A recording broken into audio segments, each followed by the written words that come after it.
Good evening, you Hardcore Sports Network fanatics. It's Tuesday, 8 p.m. Eastern Standard Time. We're fresh off week 7 of the 2025 NFL season. I'm joined by my co-host going forward for the remainder of the season, Agent Warrior. And based off his headline, the NBA on NBC is back. That's a reminder, folks. The NBA is back right now. We got the opening game between the defending champ OKC Thunder and Houston Rockets to kick off the season, followed by the Lakers and Warriors late. But tonight we're here to talk about NFL pick'ems and preview Week 8. Thank you for having me, Nikki. And yes, ladies and gentlemen, after 24 years of NBA, NBC has returned. This is officially one of the greatest shows we've ever seen since 1990.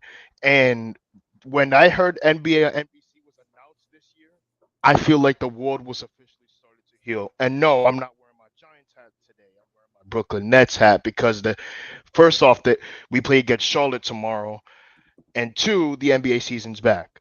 So welcome everyone to NFL Pick'em Week 8. I'm your co-host Agent Warrior X, and we are away with Week 8 of our predictions and analysis for this week's. That's right. Yep, we're fresh off Week 7. Is there anything you would like to say about Week 7? Anything that surprised you or you felt was noteworthy before we dive into Week 8? What shocked me the most about Week 7 was a 50-50 game against Denver.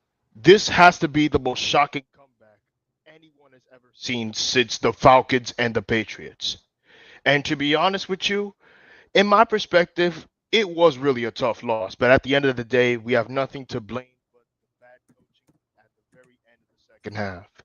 So, in my perspective, the New York Giants have to play a lot better. I'm going to say that we have to play a lot better. Jackson Definitely. Dart, Jackson Dart did his part. Scatterboo did his part. The offense did their part, but in the end, the offense really played badly, and they forgot how to play.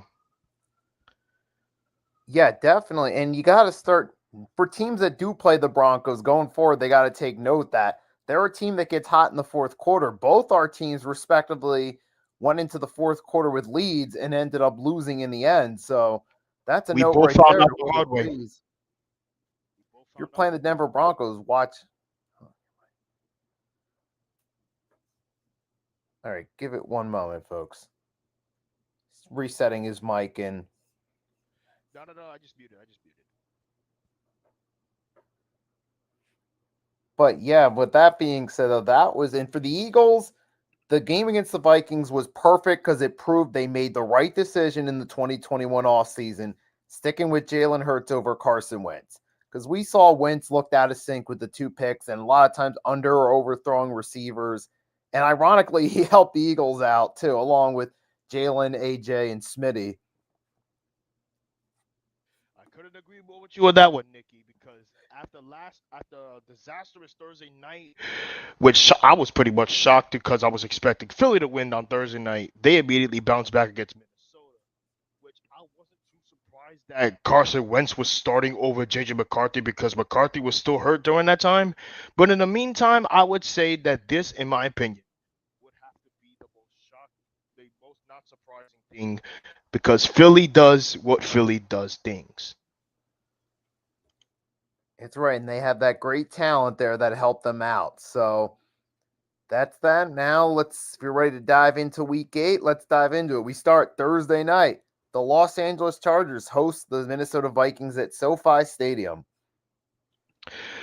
I'm not gonna go too far on this because let's face it, both teams in their respective leagues and divisions, and I'm gonna say that Minnesota played bad. I think they're gonna still start Carson Wentz, but if Justin Jefferson could get more routes and more catches, then they would have never been in this situation. But if Carson Wentz can bounce back after that loss against Philly, I see, unfortunately, the Chargers winning it. Reason why is because that the defense, the defense pretty much, the defense can pretty much do their part, but unfortunately, their offense looks great. Their offense looks great. Though Justin Herbert can bounce back against Minnesota, but I see the Chargers getting the job done. So give me the Los Angeles Chargers over the Minnesota Vikings. Yeah, same here. I got the Chargers winning this one. And this is probably going to be a competitive game, but the Chargers are still at home. They're a pretty solid team. And Justin Herbert, I mean, I do think he sometimes dozes off in big games. Well, not dozes off, but he misses the mark on big games. But this could be a good rebound game against the Vikings for the Chargers. It'll probably be a high scoring game, but I feel like the Chargers should win this game. Might play out kind of similar to what we saw with the Eagles and Vikings, with the Chargers getting the dub and moving on to 5-3. I feel bad for Justin Jefferson, man. He's had a lot of bad luck at quarterback. As great of a receiver he is, it's not just Justin Jefferson that I feel bad for. I feel bad for Aaron Jones and, of course, T.J. Hawkinson. So next up, ladies and gentlemen, we have the Miami Dolphins versus the Atlanta Falcons. Now, after what happened with the Falcons, after a close game loss against the 49ers, I could see them bouncing back on this game. Miami, we already know what happened last week against the Browns in a literal tank bowl, but they have an opportunity to move up one or few more spots in terms of the NFL draft. So Miami, in my opinion, are the worst team in the AFC East. Never mind saying the Jets. We'll get to that later. Never mind saying that team. But I would say, in my opinion, the Falcons will win this game over the Dolphins. But if Quinn Ewers could get his cards right, this could immediately spark a fire in terms of destroying the tank. So don't even think about beating the Falcons. So give me the Atlanta Falcons over the Miami Dolphins.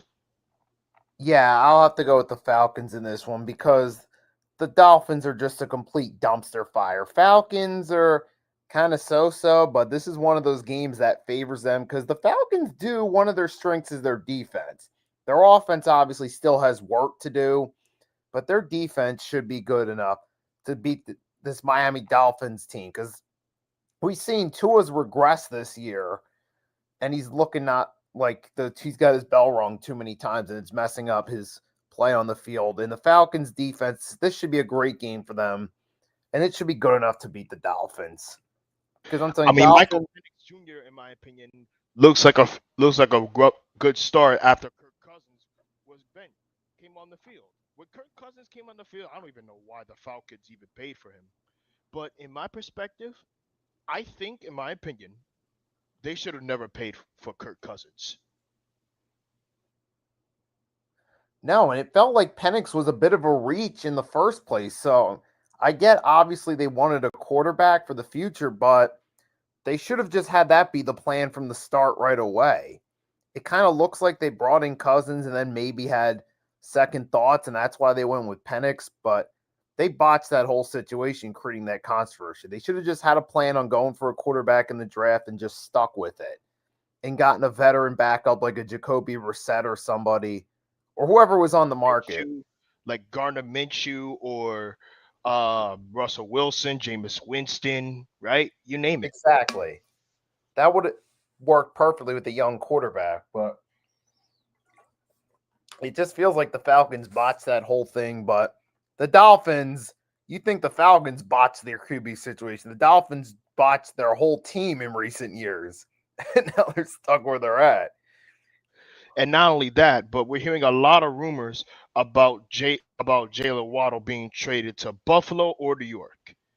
Which, in my perspective, when Mike McDaniel said they're not making changes, this lets you know this is a fireable offense. This could immediately increase the hot seat chances by Black Monday in January. Oh, yeah, and he might not even make it that far. I even put a poll on X Twitter asking, do you think McDaniel will make it through the season? And my choices were maybe or no way. I'm going to put it this way and say no way. Right. Don't be surprised to say the Falcons win this game and we hear McDaniel gets fired by early evening Eastern Standard Time. It could happen any week. Couldn't agree more with you on that one. But we've covered that one. This is going to be a fun one. Bengals and Jets. Do we really need to explain this here? We shouldn't. Because to be honest with you, we already know what happened last week. Do you remember my analysis of saying that the Carolina Panthers should dominate against the Jets? Yep. About that. Before the game even started, I saw a video on Instagram where the Jets fan burned a Bryce Young jersey. A Bryce Young jersey. And they haven't scored a touchdown. They've been scoring more field goals than the previous couple weeks with Justin Fields on the field. But unfortunately, he got benched. And I don't blame Woody Johnson for that. But benching your quarterback that you just signed a 2-year deal with, that is inexcusably bad. And not just bad, but this is personally bad for your organization. So if you're going to keep doing bad things for the team's organization, this could immediately spark a fire in terms of winning the tank ball, and not just winning the tank ball, and potentially becoming the fourth team in NFL history to not win a single game in the season. The 70s Buccaneers, the late 2000s Lions, and of course the Cleveland Browns. So I'm not going to be surprised about this. Give me the Cincinnati Bengals over the New York Jets because Joe Flacco played amazing. But I will be shocked if the Jets win it. I know. Yeah, if that, at least I feel like with the Bengals, at least they have an offense, which is something the Jets don't have at all. They even benched Justin Fields for Tyrod Taylor, and even Tyrod Taylor couldn't get that offense moving.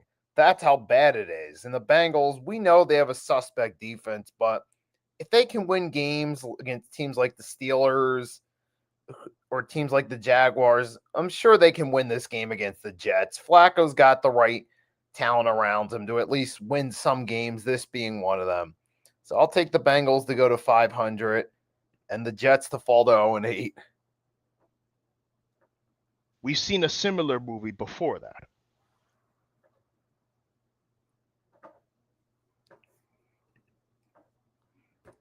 Yep. Kind of ironic. It was we saw 2020 Jets, and ironically, Aaron Glenn's kind of stuck in the same situation Dan Campbell was in, where he's taking over a dumpster fire where there's not much he can do his first season. Except just hope you get the players. You went over the players. Yep, and look how that turned out when they were patient enough for the head coach. Right. Look how that turned out with the Lions. They got a lot more better. Absolutely. And Aaron Glenn, he's stuck in that same situation because, I mean, really, this team is such a dysfunctional team with the Jets that even a Sean McVay would struggle to get a few wins out of this team. That's how bad it is with the Jets. So I can't fully put the blame on the coach. Me neither. But moving right along, next game, Patriots and Browns. You know, surprisingly, Quinshon Judkins actually played a lot better. But going up against a Patriots team, I'm sorry. New England. That's it. Yes, same here for sure. Because New England, now they finally got their mojo. They got a coach that understands the 2020s. As great as Belichick was, it just got to a point where his style was dated and they needed a fresh approach in the locker room. And Vrabel's brought that to them. They got a young quarterback in Drake May. They got another easy game on the schedule. Give me the Patriots to move to 6-2 in this one. I'm starting to think that we're seeing a similar year where the Colts and the Patriots both did great. Yeah, that could be a potential renewal of the rivalry with different faces. Maybe one day down the line. I agree. Moving right along, here we go. Rematch time. Yep, we got the New York Football Giants against the Philadelphia Eagles. Rematch of Thursday Night Football. Now, before we get even further, let's analyze what happened in both teams in their respective weeks. The Philadelphia Eagles bounce back against Minnesota. No surprise. I already mentioned that earlier. The New York Giants, They were coming off a hot start in the first half against Denver. They were doing great. Jackson Dart was keep doing Jackson Dart things. And unfortunately, in the second half, it all came down to the wire in 5 minutes. When you were up 19 points, there is no excuse for you to blow it. And unfortunately, because of that, the defense officially imploded. Not just imploded, but in a team effort way, both offensively and defensively in respective gridirons. So I'm gonna put it this way and say that the Giants should put up another great game. Do the same thing like you did against the Denver Broncos in the first half, but do not implode in the second half. And speaking of the kickers, Jude was officially released by the New York Giants today, which I'm hoping either Graham Gano or Young Wei Koo could get the job done more than that to see how how the real kicker gets the job done, like Nick Folk or Brandon Aubrey or Jake Elliott, you name it. So I'm gonna put it this way and not be biased about this, but I have a feeling it's gonna end up in a very close game. So if I had to choose one, give me Philly. Philly is gonna dominate in terms of wide receivers because Jalen Hurts do what Jalen Hurts things. And as for Jackson Dart, he's handled the pressure before. He's handled the pressure in terms of road games, and somehow he came up short in terms of losses. So if I had to choose one, Philly. And the final analysis. Here's my bold take, Nikki. You ready to hear this? Go for it. The Philadelphia Eagles and the New York Giants will go to overtime in a shootout. All right. The winner of this, Philadelphia, in overtime. That's a bold take, and I appreciate your honesty, but I don't think it's going to be a replay necessarily of the New York game. It's because now here you are in Philly, and it's a little bit of a different situation. But we know the Giants can score points. We've seen it. That's the one thing they did right against the Broncos, and they did it against the Eagles. And we know with Carson Wentz's performance or lackluster performance did help the Eagles secondary out a little bit. We know Jackson Dart currently is a better quarterback than Carson Wentz. So I'm expecting more from the Giants. And the Eagles, their offense looked like it was in sync last week, but it could be a close game, though. I'm thinking, it might come down to the wire. Maybe a Jake Elliott field goal decides it. So I'm picking the Eagles in a close game. You know what? Speaking of Dart, he leads the conversation in terms of offensive rookie of the year. Yes, that wide receiver for the Buccaneers. What's his name again? Igbuka. Yeah, Mbuka. Mbuka is up there, but Jackson Dart is outplaying every quarterback this year in terms of rookies. He's outplaying Cam Ward for more touchdowns. He's outplaying Dylan Gabriel in terms of yards and rushing yards. And he's outplaying Shador Sanders. He's outplaying pretty much almost every player in the rookie draft class in terms of quarterback. So yes, the Giants got their guy, but is it enough to in terms of development? Is the real question. We may never know. So if the defense implodes, this has to be the game that gets Shane Bowen fired. So it's going to come down to the wire, and ultimately, I got Philly winning it. Hopefully, for real this time. All right, we will see. And then moving along, Bills and Panthers. That's a really good one. Think about this. Josh Allen is coming off a bye week, right? Josh Allen's coming off a bye week. The Bills are coming off a bye week. And the Panthers ultimately did actually pretty solid, but they did look sluggish on offense and defense in terms of the plays. So I would ultimately say that Buffalo wins it. Unfortunately, Carolina loses it. I'm going to say that the Bills do end up winning this game because the Panthers, even though they did win against the Jets, I wasn't that impressed with their performance as a whole. In Buffalo, while they have lost 2 straight, they're fresh off a bye week. You get the players a little bit of time to rest. Great opportunity for them to come back. play up to abilities, and go to 5-2. Put that behind them because the Bills do have a better all-around roster. The Panthers are a scrappy team that will fight through the games. They are 4-3, but they're not a complete team yet. In Buffalo's, while it has its flaws, they're closer to a complete team, and they have a top 5 quarterback in Josh Allen. I think this is where they bounce back and get a win. I couldn't agree more with you on that one, Nikki. And speaking of that, you remember how I said the Giants would get, I would say, give them a couple years in terms of development? It's progress. So I would say the same thing for Carolina. Carolina is a developmental team with Bryce Young, with a new coach. So it's progress at the end of the day. Yep, and moving right along, this is going to be this. We didn't think it would look this way going into this game. It's the 1-5 Ravens hosting the 4-2 Chicago Bears. Bears. Yeah, same here.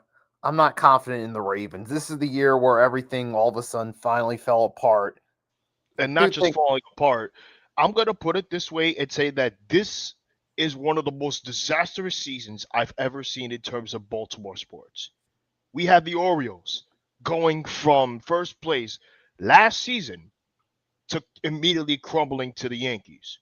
We have the Baltimore Ravens, who eventually won the division, ultimately losing to the Buffalo Bills thanks to Mark Andrews. So when Lamar Jackson comes back in the next couple weeks, this would immediately not fix the team at all. So I will feel bad for Lamar Jackson and Derrick Henry, but I won't feel bad for John Harbaugh. Yeah, I mean, same here. I mean, the Ravens did it to themselves. They've had their flaws in terms of, even Harbaugh's had his flaws as a coach. We've seen them blow leads repeatedly, and now this year is the year it finally comes back to bite them. After all those years of being successful in spite of themselves, now it's finally falling apart. And I feel like that's going to continue in this game because at least the Bears, well, I mean, they're still not great yet. They are 4-2 and they have a new coach. They're at least moving forward in a new direction and moving the needle forward, while the Ravens are going in the exact opposite direction. So I'll take the Bears to win this game. Ravens fall to 1-6. And they will be part of the tank ball eventually. Nevermore, quoth the Raven. Moving right along. Next up, we have the Houston Texans versus the San Francisco 49ers. Now, a lot of people, including myself, there was no big surprise. Christian McCaffrey is back to his 2023 form. Houston Texans, I'm going to say they played bad in terms of the offense. The defense did try to do their part, but ultimately the O-line wasn't enough. CJ Stroud is now slowly becoming not a third string quarterback, but like a third year struggle, I could say. A third year struggle with CJ Stroud. But I'm not going to criticize that too much, but I could see it's going to come down to the wire between Mac Jones and CJ Stroud in the fourth quarter. But ultimately, in terms of coin toss, give me the 49ers over the Texans. Same here. I will take the 49ers because even though the Texans, I mean, the 49ers are injured, but they're finding ways to win games, and they're winning the games they should. And the Houston Texans, they're falling apart. It's turned into a mess. CJ Stroud's clearly regressed from his rookie year, and the team, they're clearly missing a good run game is what they're missing on offense, especially since Joe Mixon got injured and he's still not back. And the 49ers, we saw Christian McCaffrey have himself a really good game. This might be the point where he's now starting to get back into shape. When he stays healthy, he could go off for another game here. And like I said, 49ers, say what you want to say, but Kyle Shanahan tries to make the most of what he has, even when the team's dealing with injuries. And they've been doing that again this season. They're finding ways to win in favorable situations. They're playing a 2-4 team. Give me the Niners to come through. They have enough talent to get the W in this one. Couldn't agree more with you on that one, and including the fact that even though the defense is slightly injured, where they have Nick Bosa and Fred Warner out, so they're still finding ways to win. But ultimately, I think the offense could come through. Alrighty, moving right along. We got the We got the NFC South division rival, the Buccaneers versus the Saints. Spencer Rattler, in my opinion, is developing a little bit more. Give him like a right coach to work with, and he'll be okay. But there's no big surprise because the Buccaneers will cannonball their way to victory, becoming and still becoming the best team in football. Yeah, the Tampa Bay Buccaneers right now are like the humiliated tough guy villain after last night's game, and the Saints are an easy victim for them to take their frustrations out on. Give me the Buccaneers to win this game and bounce back. Does that sound familiar? Does this sound familiar to you when you said that take out their frustration on your division rival? Exactly. Thursday night. Now moving right along, you got Broncos hosting the Cowboys. You know what's crazy? This could have been a Super Bowl matchup between those two in the 90s. This could have been a dream matchup if the Steelers didn't, if the Broncos and Cowboys actually did something great. Ultimately, now we get into the present. We got the Denver Broncos versus the Dallas Cowboys. Two greatest franchises. One winner. All that aside, though, I think in my perspective that the Dallas Cowboys are coming off a win against the Commanders. Deron Bland is back. CeeDee Lamb is back. The duo between George Pickens and CeeDee Lamb are back. But I think they are going to start off real good. But ultimately, I have felt something so crazy.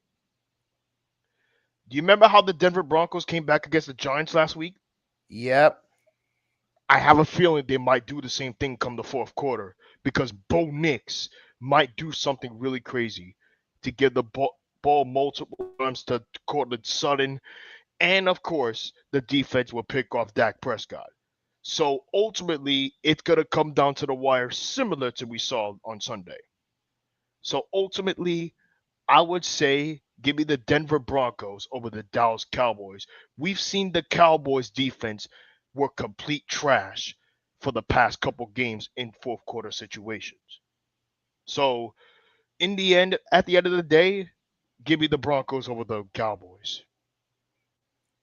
Yep. I'm going to say the same thing here because the Broncos, like we said, past couple weeks, we've seen fourth quarter is when they always figure it out. And the Cowboys, this could be similar to score wise. This could be similar to the Giants Broncos game where both teams get over 30 points and the Broncos find a way to edge them out because we've seen consistently the Cowboys defense is not, they don't show up. Yes, they did hold Washington to 22, but that was also without top wide receiver and with their quarterback going down mid game. Here against the Broncos, you got a mostly healthy offense. They should have a field day against that Cowboys secondary. I feel like Dak's going to go out there, try to have a good game, but the Broncos are going to be too much for them in the end, and the Broncos win a close game. I'm starting to think that the Denver Broncos are fourth quarter kings. Yeah, definitely through the month of October they've been.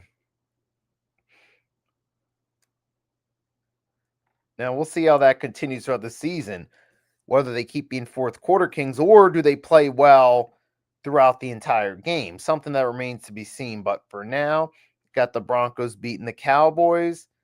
And then, oh boy. No big surprise. Tennessee is already tanking for the worst. Sometimes when it comes to tanking teams, do you immediately become contenders? No. You don't immediately become contenders if you already tank for the top pick. So I'm going to put it in retrospective and say this. Once you get a top pick, you're not guaranteed to be a playoff team. It takes time for development in terms of developing quarterbacks, running backs, etc. So Tennessee is one of those teams in the sports world that tanks a lot, that went from a playoff team to a tanking team in terms of development and career purposes. Detroit Pistons is another prime example too. And I'm not going to get too far on that. I'm going to say give me the Indianapolis Colts over the Tennessee Titans because Indiana Jones, aka Daniel Jones, is having a resurgence year after that massive disaster he had against with the Giants. So props to him, props to the Colts. Give me the Colts over the Titans. Yeah, same here. It's self-explanatory. Colts and Titans are going in opposite directions. Titans are in a deep rebuild, trying to get something going for the future. Colts are in win now mode with a good offense and a quarterback having a resurgence. And Shane Steichen, who we're now starting to see that he is a good coach.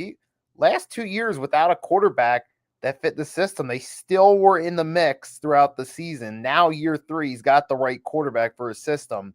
Now you see the results actually coming together in the Colts winning games. And they got the perfect punching bag in the Tennessee Titans to keep that streak going. And that cruises into the Sunday night game. Aaron Rodgers playing for history to beat all 32 teams as a member of the Pittsburgh Steelers against his former Green Bay Packers. You know what's crazy? Back in 2010, he owns that team. Now he's playing for that team. Right? I thought the Steelers was going to win that against Green Bay. But ultimately, Rodgers was too good. So let's focus on the Pittsburgh Steelers. The Steelers are coming off a tough loss against Cincinnati on Thursday night. It was the one of those games that it was an Unk Bowl. Two old quarterbacks, veteran quarterbacks, dueled it out and said that he's better, they're better, and ultimately Joe Flacco was better. But this one between Jordan Love and Aaron Rodgers, I think the Steelers is gonna bounce back against the Green Bay Packers. I know Tom Gross is a diehard fan, and Urinating Tree is a diehard fan of the Steelers. So Yep. I'm gonna say that ultimately give me the Green Bay Packers over the Pittsburgh Steelers. This is going to be a good matchup. But this could be. I mean, Rodgers is going to be motivated for sure. He's playing for history, but the Steelers' defense we know is suspect. We've seen it in Week 1 against the Jets in a game they should have won by more. We saw it against the Bengals. I mean, now the Packers, their defense is good, but their offense, they find ways to score points, but they're slightly underachieving. This is going to be an interesting one, man. I'll go with the Packers in this one because they have the better all-around team, but it's going to be a close game. I was gonna think the exact same thing as you, Nikki. And now we close it out. Kansas City versus Washington, the first Monday night game. I'll take Kansas City. They're back in rhythm now.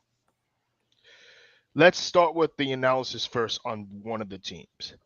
Washington was coming off a very tough loss after Jaden Daniels is out again. He's out again, and ultimately the offense with Marcus Mariota really played bad. But we've seen this time and time in terms of Marcus Mariota played against weak teams. So I'm gonna say, ultimately, give me the Kansas City Chiefs because they will tomahawk their way and cruise their way back into second place in the AFC West. Yeah, I got them winning this one too and taking care of business. Oh, wait, never mind. That is the last game. So I'll just put point totals. All right, so that's it for the week 8 matchups. Do you have any hot takes or anything else you'd like to say before we close it out? There are a few hot takes I want to say about certain teams I want to mention. We already mentioned the Philadelphia Eagles are a juggernaut. So my hot take is this: Jalen Hurts will end up as a top 15 quarterback. Jackson Dart will win Offensive Rookie of the Year if he continues to play his cards right and make sure he doesn't turn the ball over as much as the road games, he has it. The Giants have their guy. Now as for the running back, they got a fun one and tough one, similar to Mike Olstad in Tampa Bay. The second hot take. Now that NBA back on NBC, how do we feel about the couple games that's going to be heading into the next couple weeks? This is going to be a feeling out process. It's still, remember, NBA season's more of a marathon than a sprint because it stretches out. Each team plays 82 games. You're going to see waves, trades. You're going to have a big trade deadline. A lot of things could change between now and the end of the season. We see every year there's always at least a star traded to another team. It's just we'll see who it's going to be this time. It could be Giannis, but we got to wait and see, if it does happen and where he would go. You can see it's easy. Teams could, like the Nets with Kevin Durant, Kyrie, they started off that season looking like they were potential contenders, and then they had to ship both guys off, and then everything did a 180 for them. So anything could really happen, though. Or you saw like the Warriors when they got Jimmy Butler. They went from looking dead and out to reaching the play-in and making it to the second round. So who knows what? I couldn't agree more with you on that one. And ultimately for Brooklyn, this is my hot take for Brooklyn. The Brooklyn Nets will end up as the worst team in NBA. Not just the Western Conference or the Eastern Conference. I'm talking about the worst team in basketball. Yes, you may have Cam Thomas and Michael Porter Jr., but that's pretty much it. You have Nick Claxton, sure, but is that going to be enough to win less games and be good and be a good team to tank for a top pick? And those three picks, in terms of the college basketball, you have three players that's going to come out, and they are highly talented. Cameron Boozer from Duke. You have AJ Dabenta from BYU, and of course Darren Peterson from Kansas. So ultimately, I see the Brooklyn Nets will become the worst team in basketball, and ultimately tank for the number one pick. My third hot take is this: for the winner of this year's MVP in terms of the NFL season, it's going to be a coin toss between two players, Josh Allen and Baker Mayfield. It's going to come down to by week 16 to see who's the real MVP by then. And I could see that very well happening, but it's got a long season to go. We're going to have to see who stays healthy, who stays in the mix. But most likely Buffalo and Tampa Bay will be top teams in their respective conference for sure. And I would totally agree with you on that one. So ultimately, I would say that Tampa Bay could potentially contend for Super Bowl 60. And if Buffalo doesn't get the job done by the playoffs in the next couple months, their window will immediately slam shut. Oh, and since the World Series is coming this Friday, here is my final hot take on the World Series. Vladimir Guerrero Jr. will go off and have at least 5 or 6 home runs in 3 games. 2 for game 1, 2 for game 2, 3 for game 3, and 2 for game 4. But ultimately, when it comes to juggernauts or underdog type of teams, I have the Dodgers winning in 5 games. So they go back to back. One against the Yankees and one against the Blue Jays. And I could see that very well happening. So for I don't really hot takes. And my only hot take right now is that Mike McDaniel's only got weeks left as the Miami Dolphins head coach at best. That's one hot take right there. I don't see him lasting all the way to the end of the season. Here's my bonus hot take. By Black Monday in January, the first 3 coaches that could be terminated are the following: Mike McDaniels, Brian Dable, and Zach Taylor, and Kevin Stefanski as an honorable mention. If Kevin Stefanski doesn't get his cards right in terms of quarterback situations, he could also be immediately be part of Black Monday. Yeah, so yeah, we'll see what ultimately happens. So it looks like that's it, yo. So for Nikki Stees and Agent Warrior, thanks for tuning in. We'll be back next week for week 9 of Pick'ems every Tuesday, 8 p.m. Eastern Standard Time, same time slot. Thank you all for watching. I am your co-host, Agent Warrior, with Nikki Stees. Until next time, goodbye, my friends. Have a great Peace. night, everyone.